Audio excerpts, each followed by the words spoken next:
Good evening, panel. I've got a question for the American person there. Well, there's four of them. Yeah, it's that the ICE and the killings that have happened. It seems to be just democratic states who are having the problems. When you've got Texas having 2.5 million illegal immigrants and the other states having less, and they seem to be in the front line of the tactics used by ICE. Jennifer Ewing, let's start with you. Hi, Ben. So there is a good reason for that, and the reason is because a lot of the Democrat states are not having their state and local authorities cooperate with the ICE agents, cooperate with the federal agents. And when you do that, and a lot of them are called sanctuary cities, you get more violence. And you get, unfortunately, that tragedy, two ICE killings in the last couple of weeks. So that's why you're seeing more of this in Minnesota and compared to Texas. It does seem a bit of a coincidence, though, that it is democratic states where this is happening most. Well, no, not really, because if 2/3 of the violent interactions with ICE have taken place in sanctuary cities. So to find sanctuary city, it means you do not have to cooperate with federal authorities. So most of the cities in America, which is why we're not seeing them splashed all over the news, when the ICE authorities say, hey, can we have access to know who's coming out of your jail, who's obviously a criminal because they've been in jail, and who's the illegal. And that way, we will use less ICE enforcement agents, we'll do the detainment inside of the prison rather than have it play out in the street. Governor Tim Walz of Minnesota, as well as the lieutenant governor and the mayor of Minneapolis, have refused to cooperate. Now, the good news is you had Tom Homan go in there yesterday. He's the head of ICE. What? He's the head of ICE. Yeah. Yes, sorry. He's the head of ICE.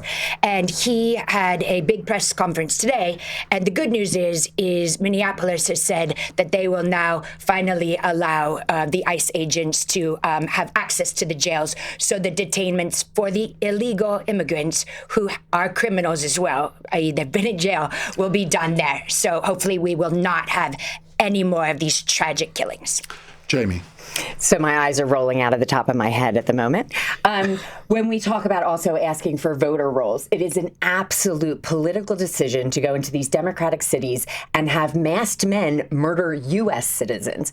This is intentional. This is to silence people like Tim Walz, who has refused to give the voter rolls and give that information. This is intentional. They're talking about aiming for Philadelphia next, which is where I'm from, and bring it on.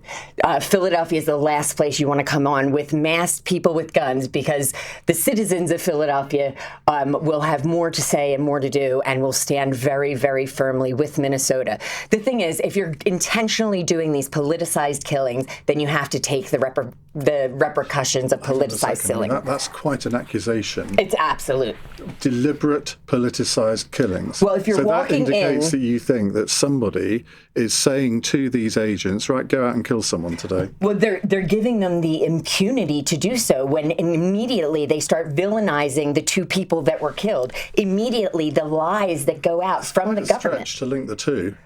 Well, if you are a masked person coming up and you're killing people without due process, police can't kill people without due process. And you've immediately got members of the government saying, oh, well, he deserved it, or, oh, well, he came out to assassinate ICE members. These are the things that they're doing to destabilize protesters, to scare protesters off. And it is happening in the most democratic footholds of the country. Tom Rivers.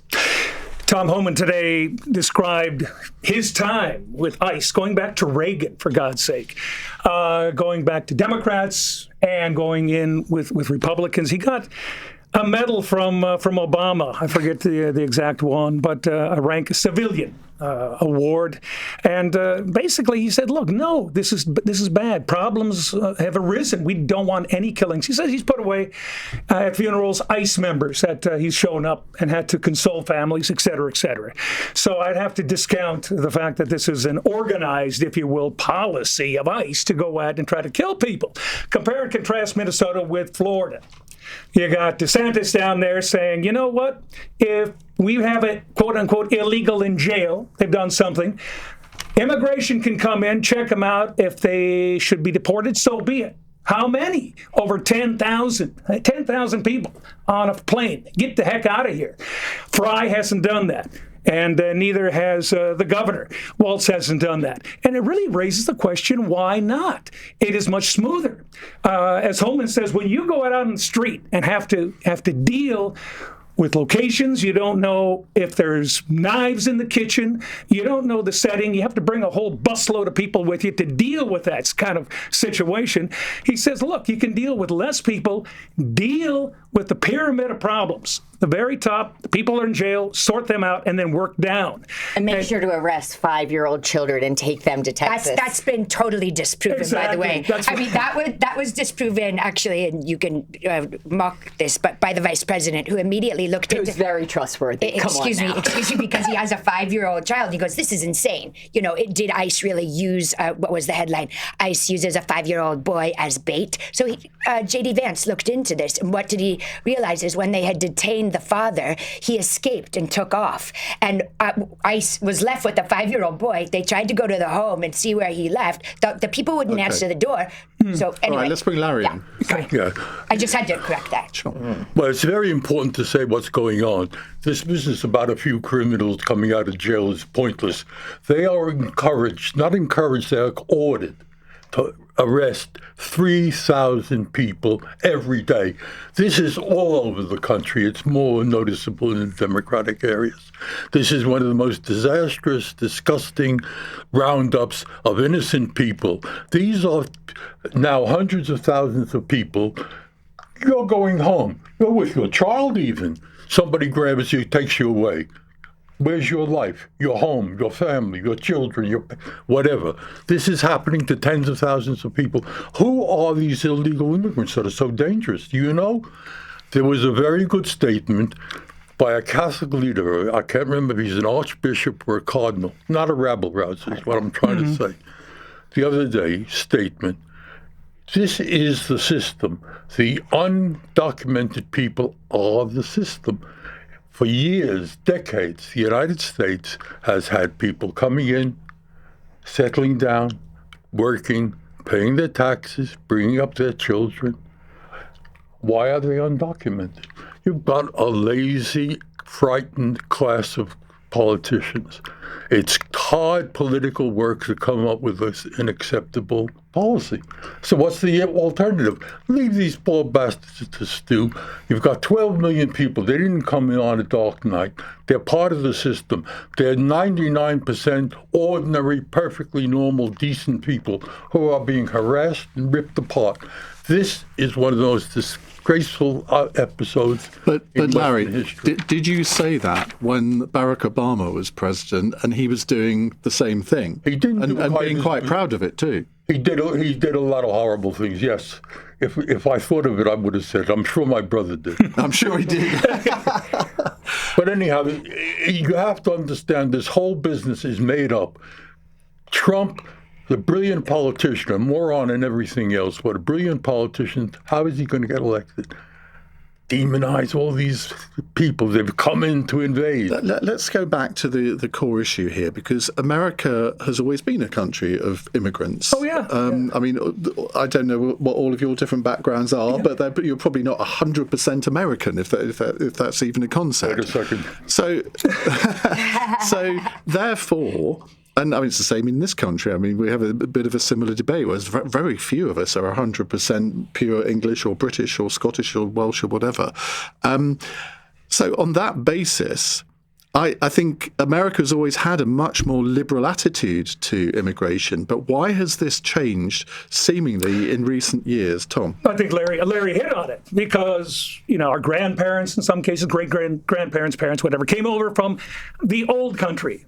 In my case, grandparents came from Norway, maternal side from Slovenia. So we worked up in the mines up in northern Minnesota.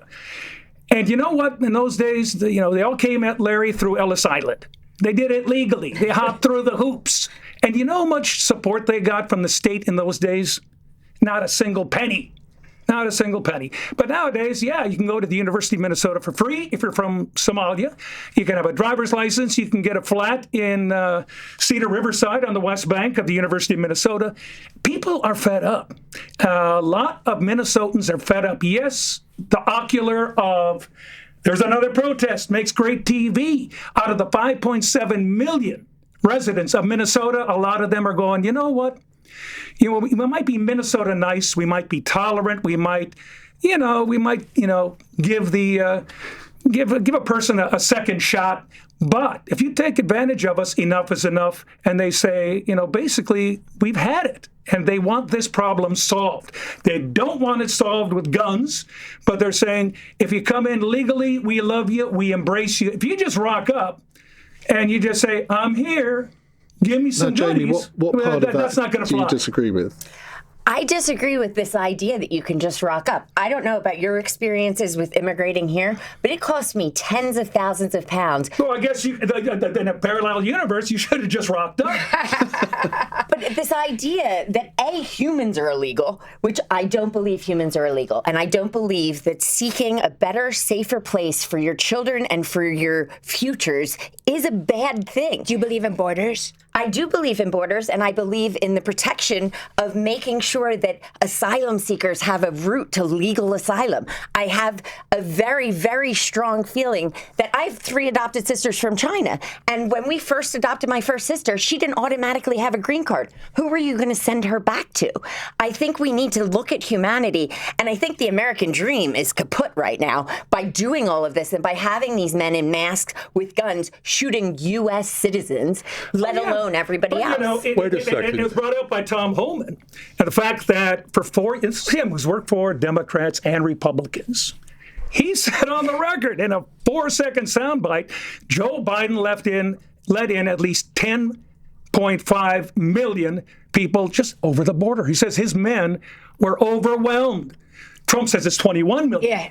But and there are zero people coming across the border right now. Larry, this is a problem of Biden's making, and your party has to deal with it. Larry, we'll come to you, and then finally to Joe. Right, I'll tell you about history. My father came from Poland in 1921. The Ku Klux Klan was active in it, Trump-type organization, as you well know. Anti-immigrant. 1924, the law changed.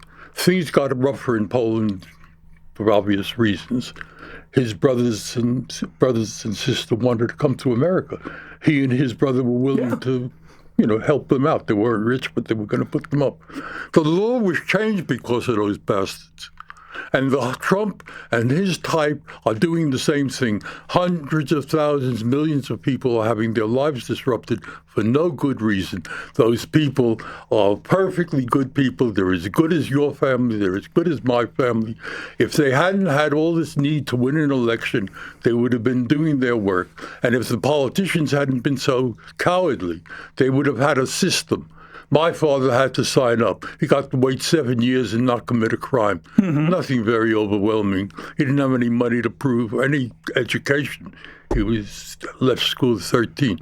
So the whole system, everything we're seeing day by day, the horrors multiplied by tens and tens of thousands, and then topped up with the killing and beatings and all the rest of it. And the detention centers.